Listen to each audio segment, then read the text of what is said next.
Hello, everyone. Good morning, good afternoon, good evening. This is a new event for this community data test Florida. And well, today we have a great MVP data platform is Lucrecia. Lucrecia is here. Let me join in the session. Okay. Hello, Lucrecia. How are you? Oh, Thank you hello. so much. I'm really happy to be here. Thank you so much for the invitation. Hello, Data Tech Florida. We are so happy to be learning together.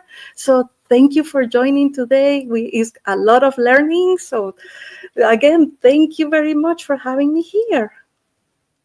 Yes, Lucrecia, thank you so much. This is a data fundamentals session to show all the people in our data tech Florida to learn about the data, no, the foundation, how to create the relational databases. This is the session for today.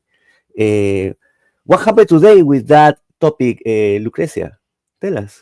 Okay, so with this topic is part of a series of five different workshops that Nicolas and the Data Tech Florida are coordinating with the idea to educate in data literacy for the community, but also for the ones that are interested in certifying with the DP 900.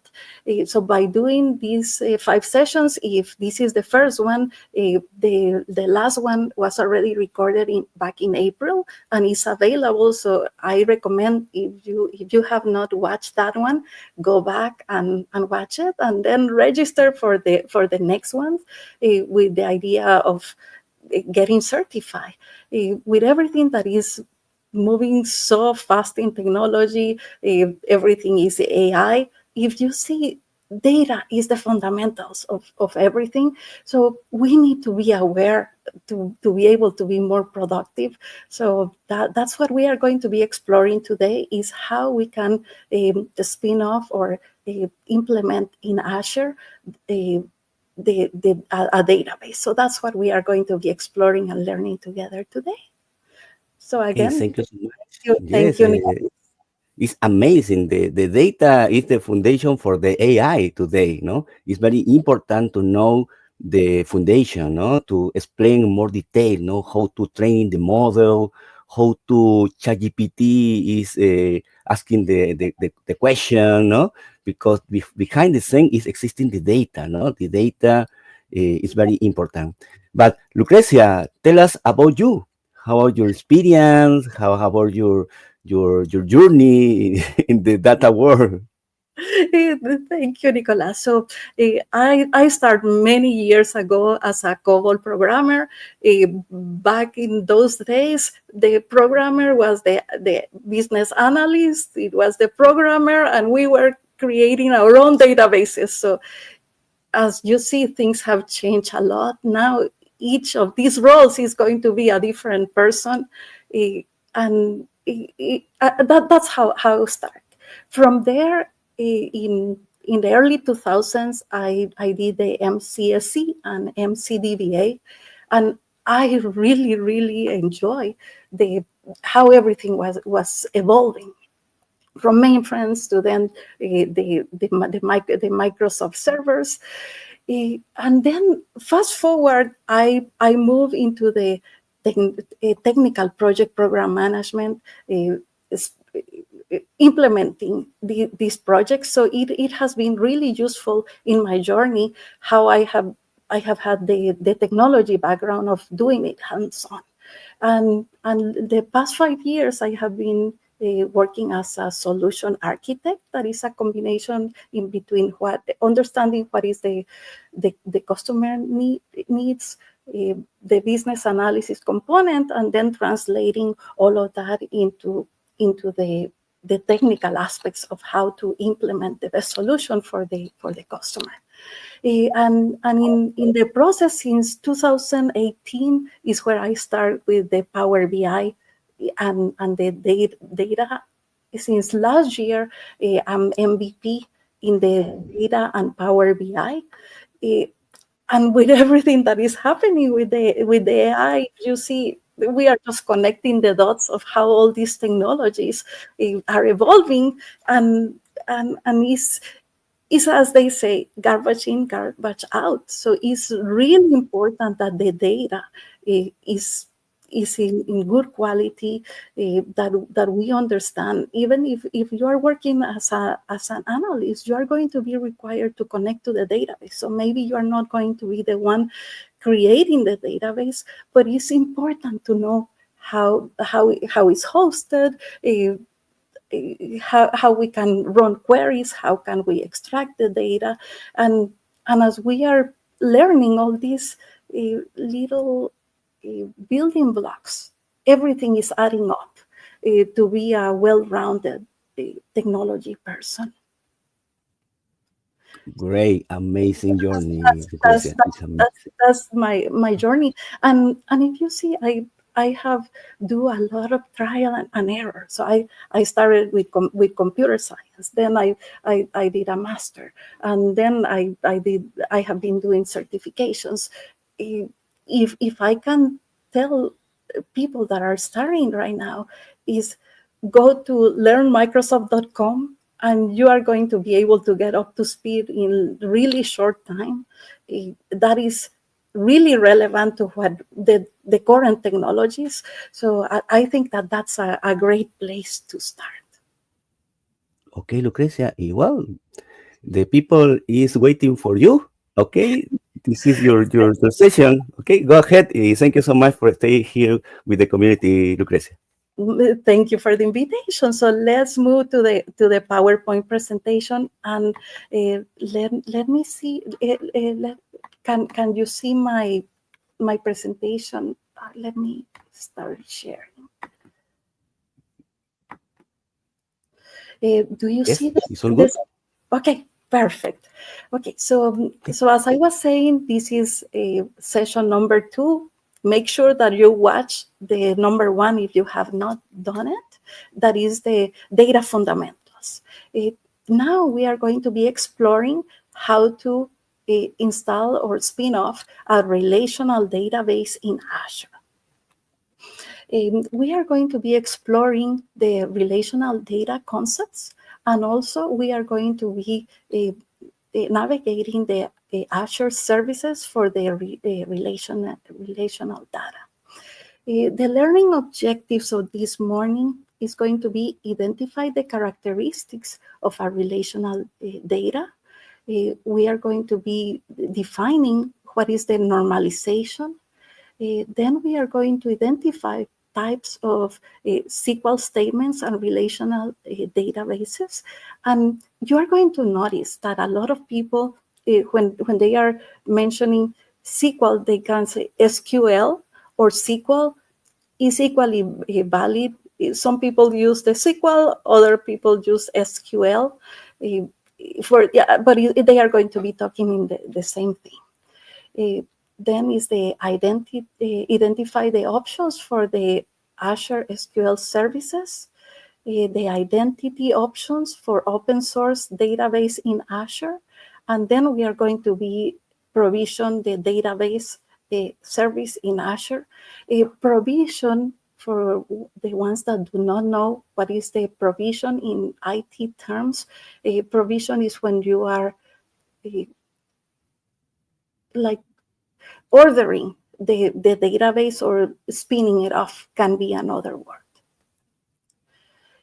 So in the explore the relational data, relational databases and tables, we can see that it looks similar to Excel. I'm pretty sure that everyone in this call has worked on Excel. So it's going to look similar if you can uh, draw some parallels where you are going to have the rows. The database is going to be the uh,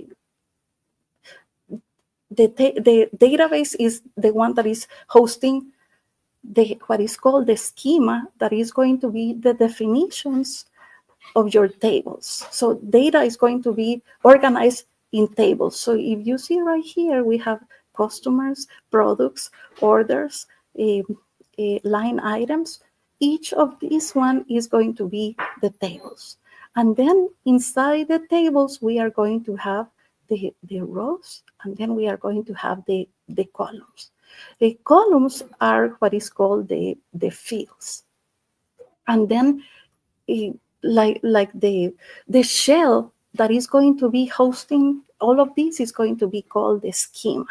So we have the database, then we have the schema. Inside the schema, the schema is the definition of where the data is going to go, and then uh, all of that is going to be called the database.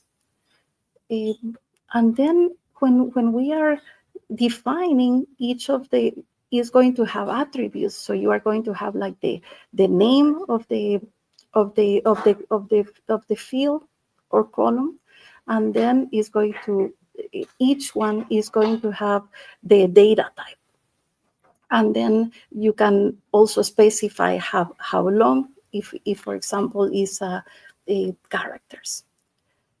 Then if we talk about normalization, the same, if you have the Excel spreadsheet, you can have all the data together. So let's say that if you have an order, it will have a date. You have the option of, instead of putting customer one, you can say Mr. Joe so and so. You can write it down. But then next time that another person is taking the order for Mr. Joe, they are going to say, is Mr. Joe Doe? And then the next one is, they can say Mr. J Doe. So it's going to start being a mess if people are just typing in whatever they want. So then the concept of normalization is that instead of mentioning Mr. Joe as the customer, then we are going to have a table that is for the customer. In some systems, it's going to be called the master data. In other that are, that in other systems that they just that they don't have the master data, you can still apply the same concept. So then you can have customer, and then you assign an ID. It needs to be unique, and we are going to be reviewing later on, but that unique ID is going to be what is called the key. And then you can start assigning ID number one is for Mr. Joe, last name Jones, with the address. So then when you are creating the order, you can reference the order. You're going to have an order number, and then the date, and then you're referencing one that it means that is Joe. So that way you are guaranteeing that you have the consistency and data quality that you are needing. When we were talking about the AI and the data for decision making, imagine that if we can have the data, but if it's not normalized, how can you say you have three orders for different spellings of Mr. Joe? Then it's going to be considered three unique customers. But if you are using the normalization, then you are able to say, oh, look, Mr. Joe came here three times. We have three orders or 10 orders, and here is a pattern, or we can email him before Christmas because we know that he's always putting orders. So that's the benefit of the normalization. And it can go into more details. This is just a simple example, but it's really powerful. Um, so that's in summary what the normalization concept is going to be. I think is one of the key features for data integrity and data quality. Then we can, right here, we are going to review the structure query language, the SQL or SQL. Is a standard language that is used to communicate with the relational databases. Similar to when you are programming, you have like this C, Java, Python. It has their own syntax to do the programming. The same is with the databases. You can create the databases from command lines, or you can, that is going to look similar to what is here. You can, but then if you see inside the SQL or the SQL language, we are going to have different modules. So like the DDL is going to allow you to create a database.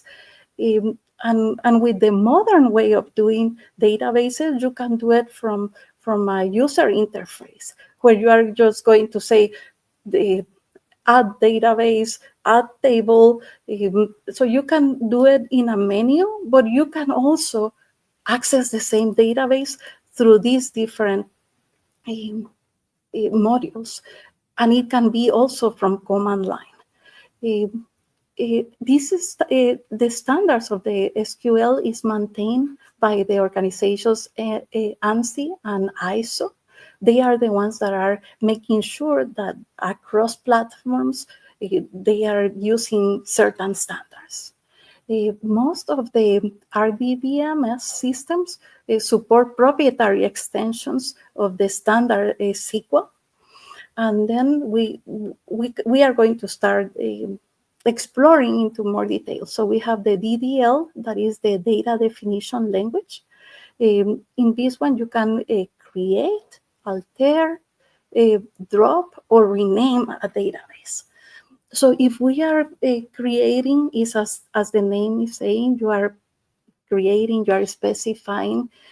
Remember when we were looking at right here that it has a name, a field. So with this particular one, we are creating the database and the schema where we are going to be, we can say, create a table with the product name. So it's going to be like this one, the product. And then we are going to specify the names of the fields. So in this one is a product ID that is interior, and then we are also specifying that is going to be the primary key. That is the ID that you see here. That's the primary keys. And then we are specifying that is going to be a field that is called a bar, is called name, is a type of bar chart of 20. And we are specifying that that one is not going to be null. And then the price is the name of that field where it's going to be a decimal, and then it's going to be null.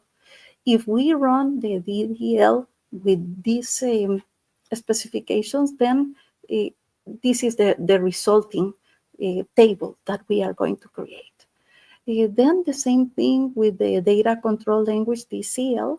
In this one, we are going, so now we are going to introduce the concept. Because we are creating the database does not mean that everybody is going to have access. So we need to manage the access. So you are going to see in the example, when we are creating the database, the first user that is going to be created is the admin, the administrator. You have the option of creating the user ID and the password. When you are working on a corporate setting, it's a lot of regulations that go in who is holding the user and password. Usually needs to have multi-factor authentication. It is going to be locked in a safe. Uh, and when you are even creating the database for learning, make sure that you write it down and it's in a safe place, because if you lose it, you lose it. So it's very important to take it very, very serious, but that's going to be controlling the DCL modules. In this one, you're going to grant, deny, and revoke. And in in general, you can just do grant, select, insert, update on product that is the table to this particular user. And you can go into more detail that one user can have access to uh, modify um, your your structure, but another one can just uh, have a read only. If you are doing the programs, then it's going to be a service ID. That is, you're not going to have your personal user accessing the database. So you're going to have a user that is going to be the one that is in your application that is accessing your data. The same goes for the analytics and the Power BI reports, or if you are uh, migrating data, or if you are replicating, you also will need to specify the users.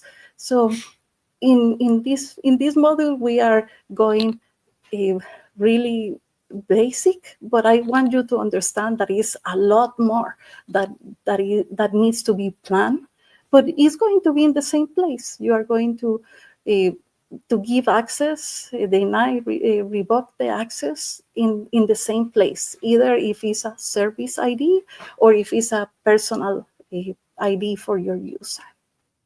And then the other one is going to be the data manipulation language, the DML for short. In this one is we are going to be able to insert, update, delete, select. You can do it in command line, and it's going to look like this. But also is the visual interfaces where you can do it, or you can do it with other tools. If you are cleaning up your database, if you are feeding into your database, ingesting data, and also with Power BI, is starting to have new features. You are not going to uh, code. All of this is going to be through menus that you can do it. But in behind the scenes, all of this is what is happening in the different modules. Uh, so if you see in summary, we are going to create the database. From there, we are going to have users that are going to have access, and then uh, during the operational, we are going to insert, update, delete, read. That we are going to be doing that through the select, and we can do it either from the SQL directly, or you can do it through visual interfaces or other programs. Then another other objects that we can do is the predefined SQL queries that behave like virtual tables. So imagine that you have a big corporation, and you want to report on a quarter or something small. So you don't need to load everything or bring everything into your visualizations. So you can do what is called the views. So it's going to be like predefined subsets, uh, and then they behave like virtual tables. And that's one of the scenarios that you can do in Azure. And in all the databases, pretty much they have the same, but it's another concept that you don't need to bring the whole database. You can uh, create these virtual tables. The other one is the store procedures. This one is predefined SQL statements that can include parameters. In this example, they are updating a product when it meets this particular uh,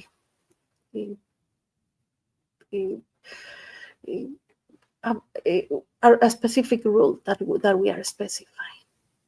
And then the index. Indexes are really important when we were talking about the keys. It, this is going to be specified, but then if we create the index in product name, that's going to speed up when you are running reports that you need to. So the product is not your key, but by creating the index is performing similarly and is reordering your product name in this case, uh, that is optimized for you to run and behave better. This is a similar example that if someone is in the later days, if they were um, playing a music cassette, for example, they needed to go from the beginning sequential all the way to the music, versus if they were doing like a CD that you can jump directly into the music that you want. The the index is going to be in similar way, that is going to create this internal, is not visible to the user, but is going to be easily accessible if for the system to behave more eh, in a better way and faster. Um, Now in this one is the knowledge check of things that you need to know for the exam. So in this one is uh, which one of the following statements is a characteristic of the relational database? So here they are asking all columns in a table must be of the same data type. Um, a row in a table represent a single instance of an entity. A, a row in the same table can contain different columns. Uh, so one tip for the exam is start eliminating when they are asking the questions. So in this one, the right answer is a row in a table represents a single instance of an entity. The next one is which SQL statement is used to query tables and return data. So one question is one answer is query, read, or select. Um, Query is going to be the actual statement. The read is the action, and then the select is going to be where we are specifying what is uh, that we want to bring. So the right answer is the select, because in the statement we are going to tell select uh, what is that we want from which table, and when we click enter, is going to return uh, the that particular table or the fields that we requested. And then the next one is what is an index? It is a structure that enables queries to locate rows in a table quickly. A virtual table based on the results of a query, a predefined SQL statement that modifies the data, and the answer is a structure that enables queries to locate rows in a table more quickly. Okay, so now we are going to move into explore Azure services in relational data. If you have questions, write it down at the end of the call. For the ones that are online, you are going to be able to ask questions. Okay, so in the Azure SQL, the family of database cloud data services, we are going to see is not just the ones in the slides, but these are all the different um, modules that are available to be uh, deployed, installed, and used. The SQL Server on Azure, the virtual machine. This one is going to provide what you see right here when you are spinning it off. It's going to ask you for the plan, more details. So you need to pick which one is the one that is going to be um, more suitable for the company. So if someone select the SQL Server on Azure virtual machines, is going to be compatible with servers on premise. Remember, this is a virtual machine on the cloud. Then the customer manage everything like the operating system upgrades, the software updates, the backups. This is a pay for the server virtual machine running cost. And also the is a software licensing, not per database. And then is for hybrid clouds or migrating complex on-premise databases. And this one is called the uh, IaaS.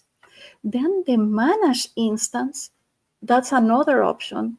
And the managed instance is 100% compatible with servers on-premise. This one is going to do automatic backups, the software patching, the database, the monitoring, and other maintenance tasks. So if you were to select the SQL Server on Azure virtual machine, you need to make sure that you are going to have um, a, a system administrator or database administrator that is going to be also coordinating, because the company is going to be responsible for the OS upgrades, the software upgrades, the backups, the replication. Everything is on the customer side. Versus if you pick a managed instance, then you are transferring these type of activities into your subscriber, where you're subscribing into. In the case of Azure SQL, is going to be Microsoft and the Azure teams that are being subcontracted by the company to manage, to do the automatic backups, the software patching, the database monitoring, and other maintenance tasks. So it's really important concepts depending on how you are uh, spinning off or provisioning your database is going to be different rules. Also is a single instance with multiple databases, or it can be multiple instances uh, with shared resources. And this is going to be great for migrating on-premise databases to the cloud. And then another one, and we will go into more detail. This is just like the peak of the iceberg. You will see as you are spinning off all these databases, as you are provisioning them, it is going to ask you where do you want to host the database. For example, if it's a European customer and they have a privacy laws that the data needs to be in Europe, they will need to specify that. Versus if it's someone in the United States and you are in the West Coast, it makes sense to host it in the West Coast if the majority of your customers are going to be accessing in the West Coast. Versus if you figure that the majority of your customers are in the East Coast, maybe it makes more sense to install it in the East Coast. And also depending, and you can have a backup configurations that maybe you don't want to have all your backups in the same place. So it goes into a lot of more details. Then the Azure SQL database is the core database functionality, is compatible with the SQL Server. It will also have automatic backups, the software patching, the database monitoring, and other maintenance tasks. It's a single data. It can be single database, but it can be also elastic.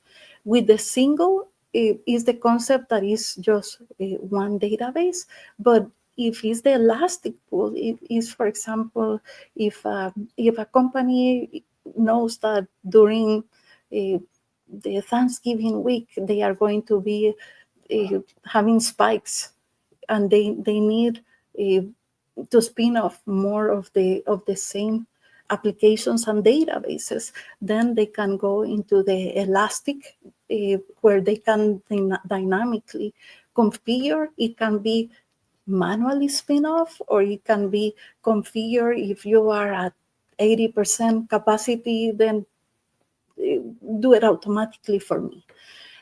But another module that you can also learn in Learn Microsoft, but is really useful, because in the past the databases, uh, they were static, but now with all these new technologies, we have the option of doing things and configure things in different ways.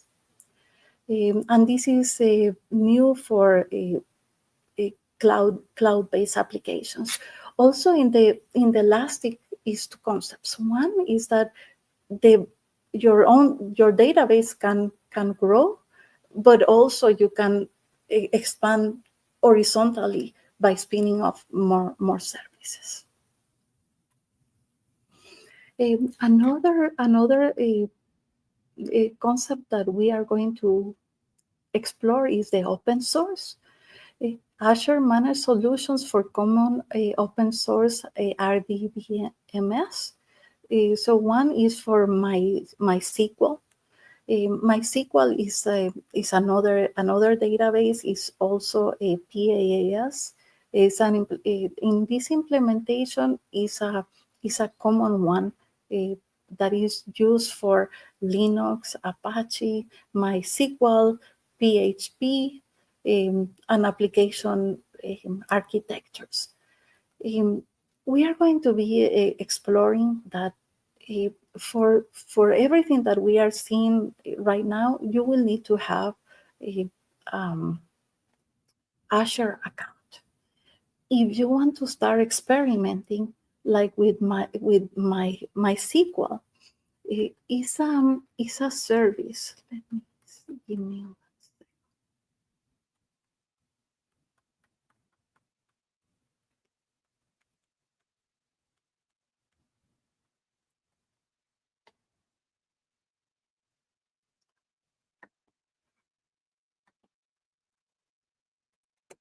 Okay, so this one is not with Azure, but it's called the free SQLdatabase.com. In this one, if you want to start practicing how to create a database, you have the ability of using this service. You pick the MySQL free, and it's going to give you the option to create. You just sign up, and then from there, you are going to be able to create a database the same way as we are going to be doing it in the lab, where you can create a schema, you can create the database, uh, and with a name, then you can specify the fields that you want to create. And from there, you can input data. For example, you can do it from Excel, comma delimited, and then you go to Power BI, and then you can practice, because you are going to get the credentials of which host the user, the password into your database, so you can start practicing creating your own databases without going the full route of having an Azure account. You need to validate your credit card. So if it's a lot of students that, and for students, you can also create Azure, a Azure account for practicing. But if you want to start small, you can go to the free SQL. So that's a great resource to get your feet wet. Okay, and then so that's so you can spin off the MySQL in in Azure. Then you have the option of also the Azure database for Maria DB. This one is compatible with Oracle databases and is the community edition. And then another one is the Azure database for Postgre. So if you see, we will see they have what is called the marketplace. Is similar to when you are installing apps in your phone, but this is for corporate level. But it's the same concept, and they are there. The only thing is you need to be really careful when you are doing all of this, because as I was mentioning, is some things that Azure is going to be responsible. Some things are going to be the customer that is. So you need to make sure that you're not missing one or the other. Okay, so now we can move to the where we are going to be um, doing the actual exercise in this lab, so we can apply everything that we have been talking about. How we are in time, Nicolas?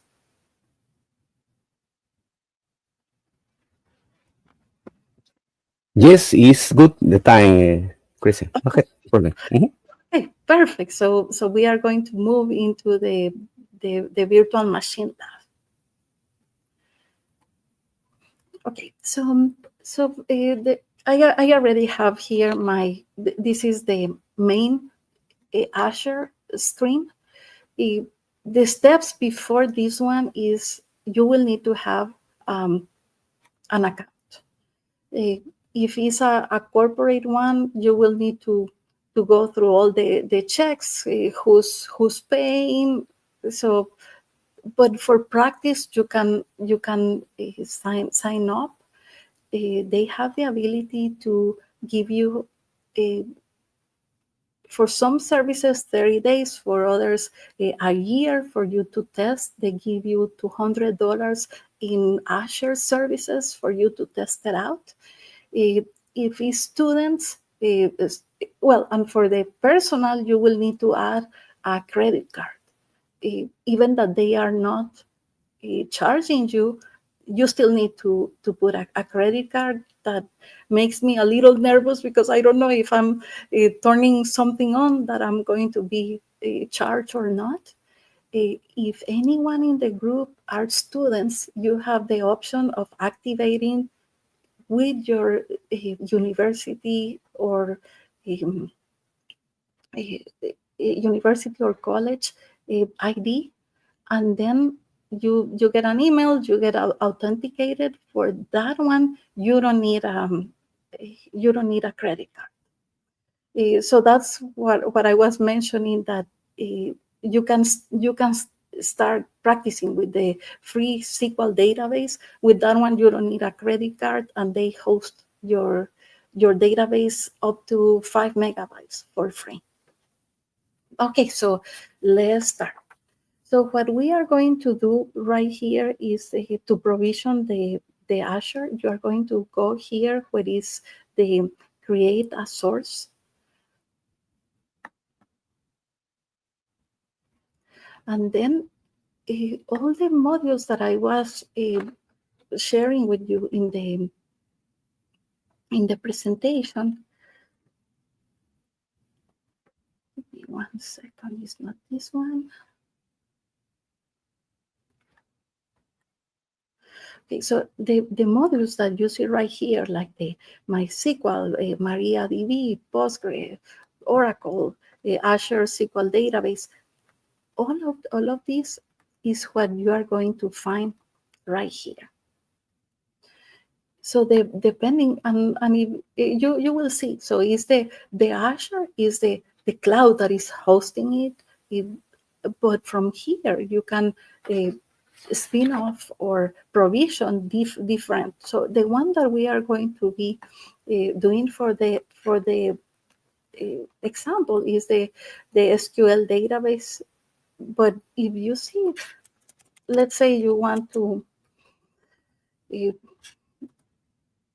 to do a Oracle, it's going to be the same example, the same, but you are going to be picking up which database. Or let's say that you want to spin off HPE.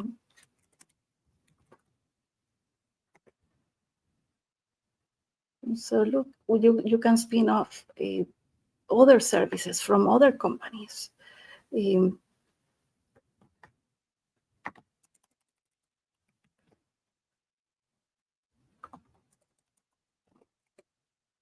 uh, for example, if you want to spin off a nonstop development environment, you can do it from here. Or if you want to do like a stream to connect different systems and environments.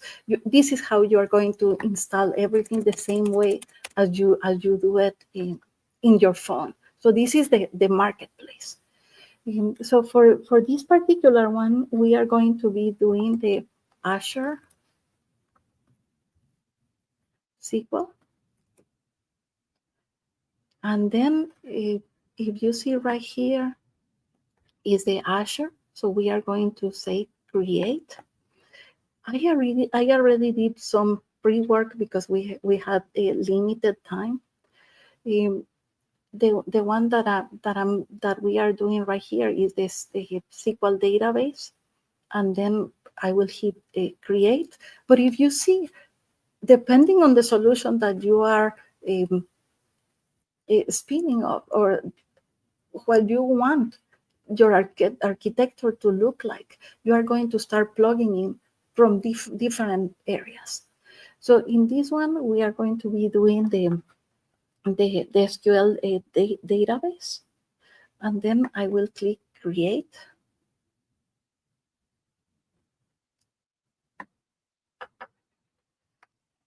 Okay, so then right here is going to start using the asking you for the subscription. Like in this one, I have the Azure for Student license, and let's say that I had different ones. That's where you are going to pick and choose. Uh, then he's going to ask you for a result. If it's a company, this is what is going to be the subscription that your company already has with the agreements in between the two companies. So you are going to to to put it here. Maybe they will have one for marketing, one for IT, one for something else. So you will need to figure with your system administrators and with your company which one it is. But in this one, I just have one subscription. No, I don't need to pick a lot. Then the resource group. The very first time, you will need to create your resource group. So in this one, I'm going to put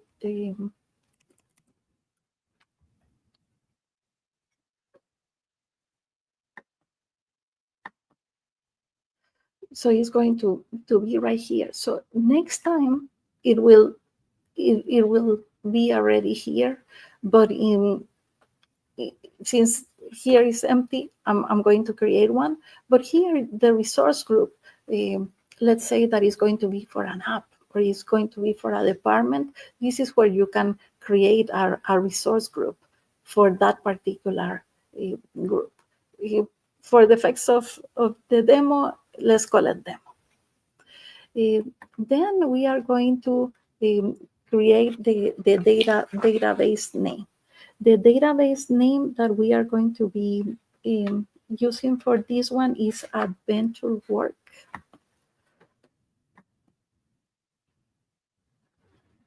And then for the server, in this one we will need to create one too.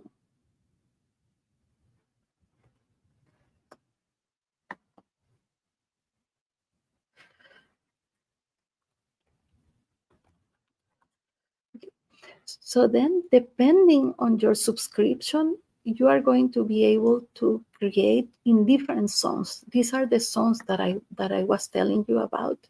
So for the type of subscription that I have, I'm able to create in West US too. Depending on the subscription that you that your company has, maybe they already have all these rules that is managed by the governance, where they say, okay, for the company, we just want in this particular zone, and the backup zone is going to be in this other one. So that sometimes you are not going to even have all of this in the pull down menu. Eh, but if in case is visible to you, you need to be really careful. What are the rules for your own company of where is that they want their data to be hosted? Let's say that is a government entity and they just want the data to be in the USA, and you see that is Sweden is available, or maybe Asia. So that will be a no-go. So it's you need to be really, really careful. So in this case, it's going to be Demo Lucrecia, and the location is going to be in the West USA. And then for the authentication is going to uh, give you these different authentication methods. In this particular one, we are going to use the SQL authentication. And then um, the first time that you're creating all of this is going to ask you what is the server admin login and password. I already did the pre-work, so I already have it even saved right here.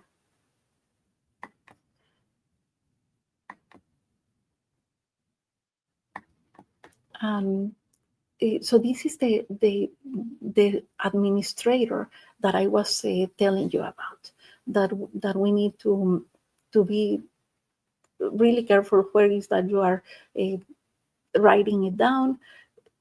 My browser allow me to do the savings, but maybe this is my personal computer, so in a corporate saving, they are not going to allow you to save the password. Like if you are creating a SQL database, it's not going to be saved into your browser. But if for some reason it's allowing to do that, try not to do it, because you are going to be putting the company data in jeopardy. Make sure that you are following the the the rules. For some companies, these user and passwords are saved in a electronic vault. For some other companies, is in an actual paper that is in a safe. So just make sure that you are following whatever directions is from your corporate security. So then with this, I'm reviewing. I have a summary page. So here is telling me that is creating a SQL database for general purposes. Is generation 5, and then is telling me that the estimated cost per month is going to be $372. $72.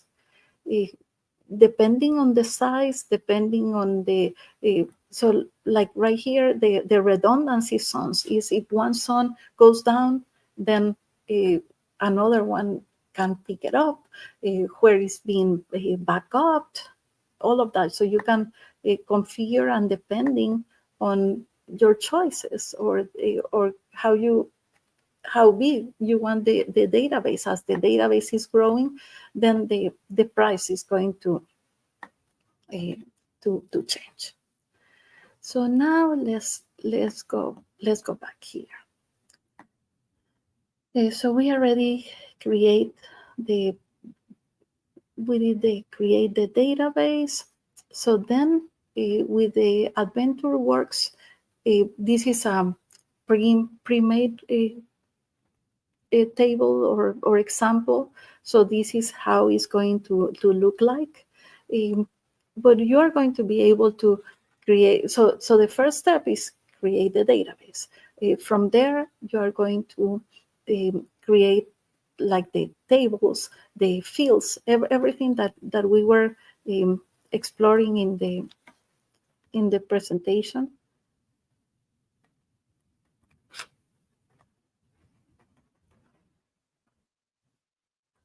So we in this step is we create the schema. From there, we are going to create the individual tables, fields, configuration of each of the fields. And then so if you see this one, you can do it in the command line, but in the Azure, you are doing it by menus. But I was telling you that you can do it one route or another route. So this one will be the command line route. The one that we are exploring right now is the how you do it with the visual interfaces. But at the end, the same result. Okay, so after you create the database, the database is just sitting there, but you will need to uh, enable access. So it's like the next step that you create the database. At this point, the only one that can access the database is the database administrator. And, and then in the next layer is that we are going to, at this point, is no access. We can have public access or private endpoint. So you will need to start configuring the the different layers. So the first one is your database. The next one is how you are going to allow the access. Here you can also um, enable the firewall rules. And from there, you can also start exploring the security. Um, you can also install um, um, eh, security the same as if you are um, having a security in your own PC. You can also same concept. You can uh, enable all of that. The server identity. You are connecting your database with your identity management to have the single sign-on, like the same user that you use to log in into your computer, into your systems, into your email 365. So you can also enable your database to have the same server identity. You can also configure if you are going to be doing the encryption. The encryption, for this one, you will need to create what is called server keys. Um, so in this one, what it will do is you can encrypt your data while is at rest. That means that is while you are not using the data. If a hacker comes and try to read your data, if they don't have the keys where they are encrypting and decrypting, they are not going to be able to access the data. You can specify if it's always encrypted or not encrypted. This is especially valid for uh, like banks, credit cards. They need to check all these boxes by the regulation standards that they have. So this is where all of that is going to be. So you are just not creating the database, but you are also specifying all these different um, attributes or how the database is going to behave. And then it's going to be additional uh, attributes um, where you are going to be collecting the data, from where the data is going to come, if it's existing data, if you're going to be doing backup, if it's if also you can specify your environments, if this is the development or if it's going to be in production. So all of these details are going to be um, specified there.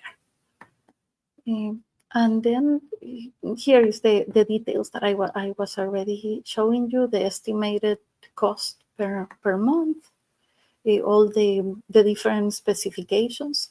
So what I recommend is that you copy all of these, because uh, even that is accessible from the from from your menus, it's important that you have it somewhere else, so you can reference of what it is, what are the attributes that how you create your database.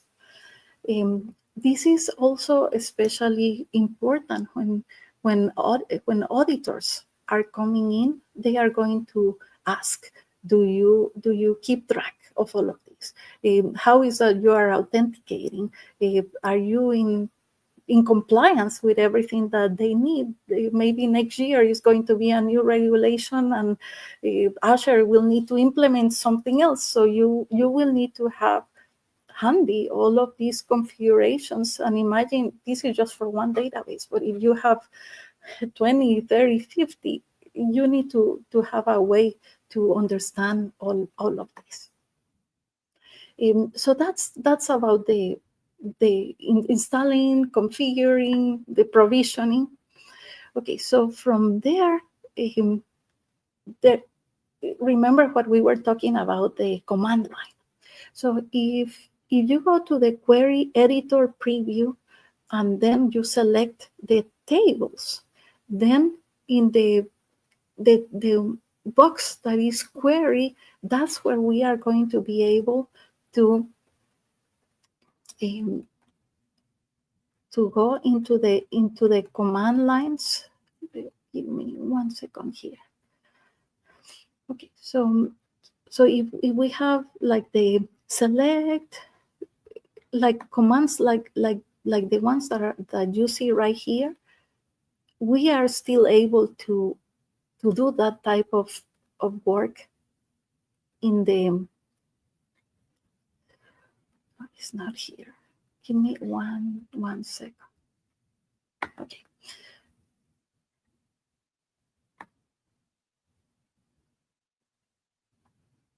Okay. So in this one, in the query editor, you are going to be able to select like the table view, store procedures, and then you can go into the query. You can write your query language right here, even if it's to modify, to drop, to select. You can write your query here, and then in this other box is going to be the result of your command that you already run in your query. So you are going to still be in the Azure visual interface, but you can still go to the query editor, and that's where you are going to go. And from here, you can also access your Power Platform, the Power BI. You are going to have like the credentials for your database. So if you are in Power BI and you want to connect into this database, then you are going to go to data, select database, and then depending on the database type, in this case is the Azure SQL. You're going to select that, and then you're going to enter the credentials for that particular database. If you're using your own user, then you will still need to specify which database. But if you already enable the interconnection single sign-on, is going to take the identity management uh, from from your corporation. Uh, the same thing, you can do the select, so you can you can do like in this example, and then select from sales product, and then it will list the results. That in this case is the from the sales LT product, and here are the results. Here is another example. Um, that's pretty much how you provision a Azure database. And if you can, let's go back.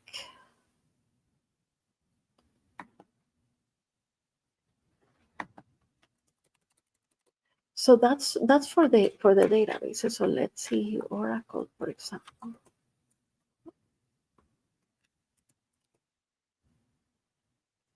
So if you want to do the Oracle database, then you will select this one, the same thing, create. You will specify all the database specifications, and then the same example. You will it will be just the database. Then you will make sure that the database goes online, uh, private, or uh, either of the two options, that is public or private, um, or offline. And from there you select the security features, and it will tell you the prices. But then from this marketplace you can also spin off other instances, not just databases. So I think that by knowing how to navigate through the marketplace, you will be able, with just what you learned today, you will be able to do all of these other things. That is not just databases. It can be anything that is running in the cloud. This is going to be your command center, where you are going to be able to install all of that into the cloud. So with that, I will wrap up the session. Thank you very much, and we can move into the questions. Let me stop sharing. Hello, Lucrecia. Let me see. Well, I can't find any question. Maybe it's a clear your session. Thank you so much, Lucrecia. Fantastic. Perfect. So what else? So if you want to start continue learning more, what I recommend is if you can go into Learn Microsoft. Maybe I can share my screen. Give me 1 second. If it's not questions, I think that we can add something at showing people that. So it's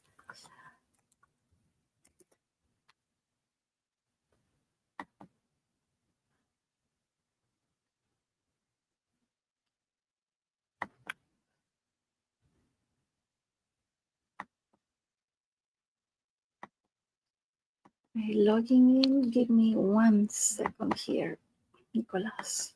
Okay, no problem.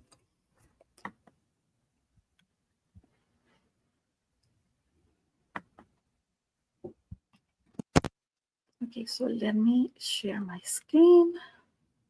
Sure, I can.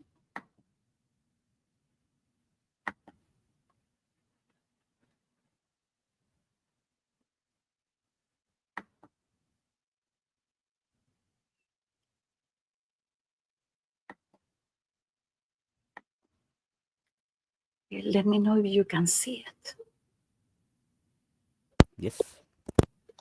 Okay, so what I recommend is if you go into learnmicrosoft.com, you will need to register. You can take classes without registering, but I strongly recommend that you do. And the reason is that you will get this page, and uh, this is with your user, but it will keep track of everything that you are learning. It will give you badges that you can share in your LinkedIn, trophies, um, and then it will tell you, like for me, saying uh, that I'm in level 10 of everything that I have select that I want to learn. So it keeps track of what is that I have been learning. Then it has the learning plans of things that I want to learn in the in the future. You can configure. I want this role with this skill with this particular platforms, and then it will create an automatic plan for you. If you are participating in challenges, is going to be here. If you're already registered, it will tell you your credentials, your achievements. Uh, so everything. So for me, is telling me everything that I have learned is right here. Um, and you can share all of these batches in your. But the other thing is, let's say that you are interviewing or you want to update your human resources of what you have been doing. You can go here, and then it's going to be a page in the, I think it's in the settings. Yes, it's right here. In settings, it's going to be a personal web page, and you can share this one. So is this one by then my name and last name, and then you share publicly uh, with your manager, with your HR, with someone that you are interviewing, and then they are going to have access of everything that you have been doing. So I think that this is amazing.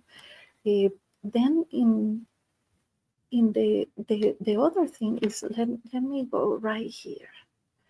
Um,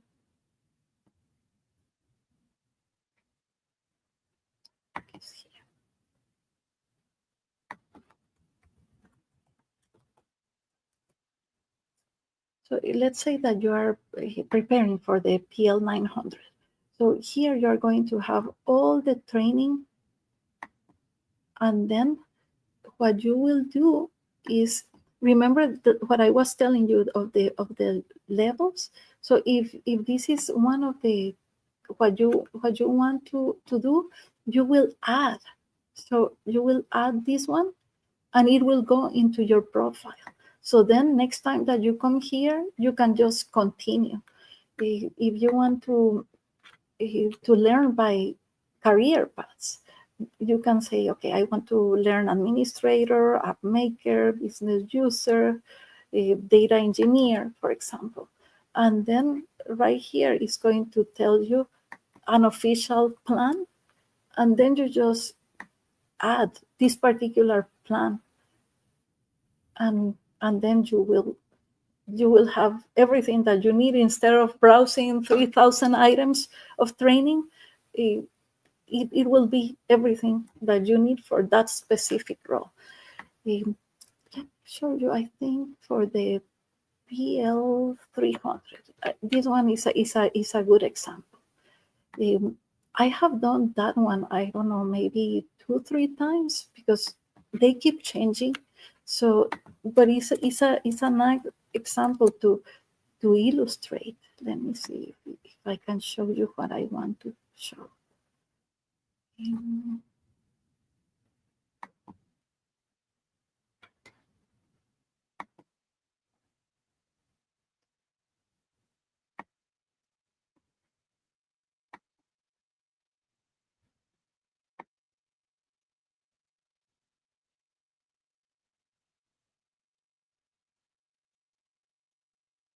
I think that I think that it is already changed. Yes, this is what I wanted to show you. So this one, I'm logging with my user. I have already finished all the everything for the PL300. But if you see, it says complete, complete, complete. But then in this one, it says 91%.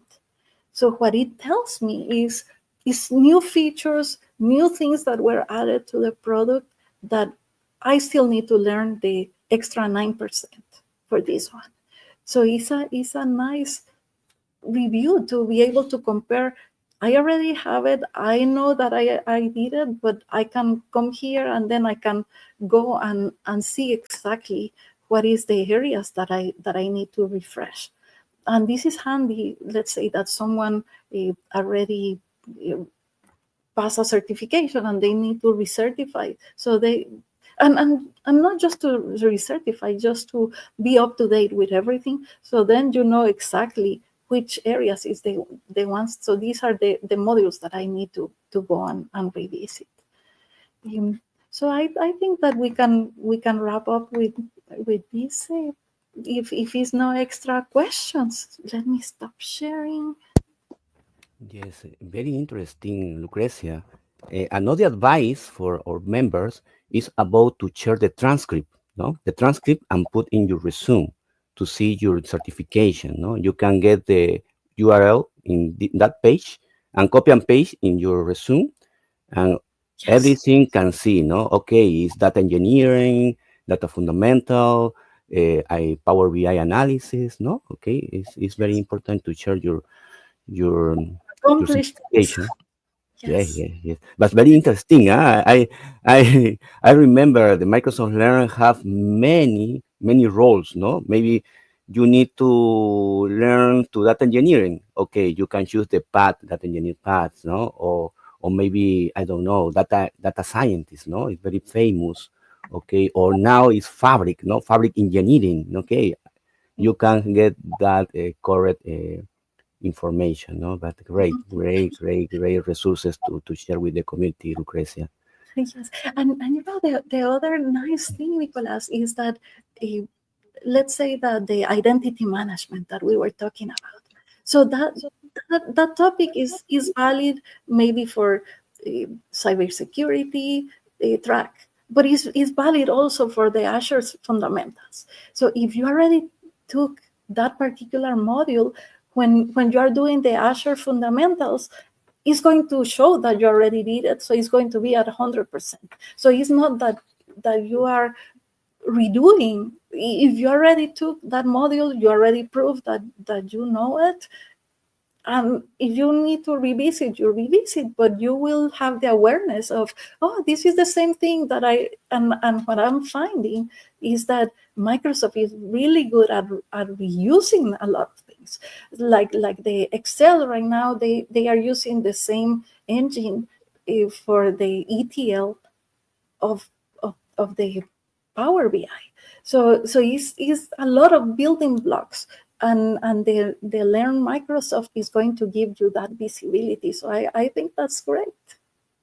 Yes, yes, yes. And not only the data fundamental is the only good certification, no? The security certification is very good to understand the another topic, no? For example, for the developer, for the administrator, no? To understand, no? How to validate or how to now it is in 3D, no? How to manage the groups, no, it's very important, no. For example, for AI, no, it's need to understand how to protect your information, no, because it's very important, no? In the data world it's very important, that one. But yes, it's a good resources. And yes, and the other thing is that all these concepts are one platform. They implemented one way or another, but if you see learning all these concepts, they are somehow standards, because you're learning that is uh, like the authentication or the replication or the, I don't know, maybe the multi-factor authentication. So if you see, it's a lot of concepts that are going to be valid across, even if we are in hybrid environments. Learning all of this, how it's implemented in Azure, is going to transfer to other things, or how you are communicating or streaming data from other areas. The encrypted in transit, in the security kits. So all of that is valid across all the difference. Yes, maybe with a different name here and there, but the concept will stay the same. Yes, yes, I remember, for example, for the data to explain how the different, for example, authorization and authentication, no, but not the same, no, or now, for example, existing the new word is passwordless. No, how to work passwordless. No, but this is a foundation. No, to across all. No, but well, this is a good opportunity, Lucrecia, to invite you to explain that concept maybe in another session with another kitty Sounds session. great. Yes, it's great, it's great, it's great. Yes, But sounds great. And you know, is evolving. And I see that as new regulations are coming in place, it will be widely implemented, and we need to be ahead of the game. yes, I depend the business, no? For example, how to implement it in the bank, no? How to implement it in the health, no? Okay, but have many different, no? To implementation, no? To well, we need to talk about the real world is different. The academic world, no? In the real world is crazy, no? But no, you need to they are compliant with this one. Okay, how Microsoft implementing that, no? Okay, we need this one, this one. This is a good news, no? Microsoft's work behind the scene very hard, no? To implementing that uh, uh, technology, no? To protect, no? To but well, what we need to understand the foundation, no? To see later in any tools, no? Not only Microsoft, AWS, Google, and I don't know, SAP, another one, no? It's the same, it's the same. But the foundation never change. Well, for the moment, no? For the moment, for the moment. So sounds great. Let's coordinate for another day. It's a lot to Yes, talk about. It's fun. it's And, fun. It's and for the community, I'm super thankful. Thank you, Nicolas, for the invitation. And if you have questions, eh, you can connect with me on LinkedIn. And I am really passionate about bringing more people in the technology, and let's continue making impact yes, and changing, yes. evolving learning. Yes, well, in Lucrecia, maybe we can see in person with the community. No, this is the new challenge to do in Florida. No, to connect with the person, if with data person, I don't know, or another MVPs. No, well, this is a surprise maybe in a future, a near future for get together with the So community. we No. are ready. We got swag for the next in person. So thank you to Ree. She already sent us some swag. So we are ready. We just need to. Yes, we need to choose the city, Orlando, Tampa, Miami. I don't know, but anywhere, anywhere, we Mhm. are going Sounds to see great. together. Well. Well, Lucrecia, thank you so much for your Thank time this Saturday. And well, thank you, community, to join us this day. And well, we have a next session in the next month with another great MVP. This is a surprise. And well, see our network to continue learn together. Thank you so much and see you soon. you. Bye. Thank you. Thank you, Nicolas. Thank you, everyone. Thank you. Bye.